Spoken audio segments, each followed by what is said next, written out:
Good morning, students. Welcome to the Orion Public School online educational class. This is for class 3rd. First of all, we will start today with English. Our first chapter is poem, and this poem is written by Aesop's Fables, and topic is telling lies. Telling lies means झूठ बोलना. Are you honest or not? क्या आप ईमानदार हैं या नहीं? Do you ever tell lie? क्या आपने कभी झूठ बोला है? अ shepherd beside a stream. The wolf was wont to scream, and when the villagers appeared, he did laugh and call them silly ern. A wolf at last came down the steep. The wolf, my legs, my sheep. The creature had a jolly feast, quite undisturbed on boy and beast. For none believes the liar forsooth, even when the liar speaks the truth. अब हम लोग इसका meaning समझेंगे. बहुत पहले की बात है.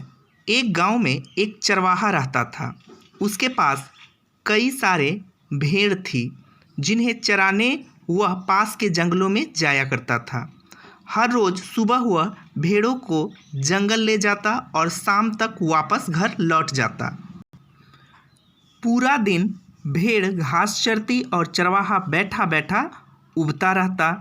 इस वजह से वह हर रोज़ खुद का मनोरंजन करने के लिए नए तरीके ढूंढता रहता था. एक दिन गांव वालों ने चरवाहे की आवाज़ सुनी. बचाओ बचाओ, भेड़िया आया, बचाओ. यह सुनते ही वो चरवाहे की मदद के लिए दौड़ पड़े. दौड़ते हाँफते गांव वाले वहां पहुंचे तो क्या देखते हैं? वो देखते हैं कि चरवाहा अपनी भेड़ों के साथ आराम से खड़ा है और गांव वाले की तरफ देखकर ज़ोर ज़ोर से हंस रहा है. इस बार अब जो है वो गांव वाले को बहुत गुस्सा आया. उन सभी ने चरवाहे को खूब खरी खोटी सुनाई, लेकिन चरवाहे को अक्ल न आई. उसने फिर दो तीन बार ऐसा ही किया और मजाक में चिल्लाते हुए गांव वाले को इकट्ठा कर लिया. अब गांव वालों ने चरवाहे की बात पर भरोसा करना बंद कर दिया था. एक दिन गांव वाले अपने खेतों में काम कर रहे थे और उन्हें फिर से चरवाहे के चिल्लाने की आवाज़ आई. बचाओ बचाओ, भेड़िया आया, बचाओ. लेकिन इस बार किसी ने भी उसकी बात पर गौर नहीं किया. सभी आपस में कहने लगे कि इसका तो काम ही है दिन भर यूं मजाक करना. चरवाहा लगातार चिल्लाता रहा, अरे कोई तो आओ, मेरी मदद करो, इस भेड़िया को भगाओ. लेकिन इस बार कोई भी उसकी मदद करने नहीं पहुंचा. चरवाहा चिल्लाता रहा, लेकिन गांव वाले नहीं आए और भेड़िया एक एक करके उसकी सारी भेड़ों को खा गया. तो बच्चों, इस पोएम से हमें क्या सीख मिलती है? इस पोएम से हमें यही सीख मिलती है कि कभी झूठ नहीं बोलना चाहिए.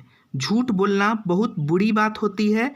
झूठ बोलने की वजह से हम लोगों का विश्वास खोने लगते हैं और समय आने पर कोई हमारी मदद नहीं करता. Okay, bye students.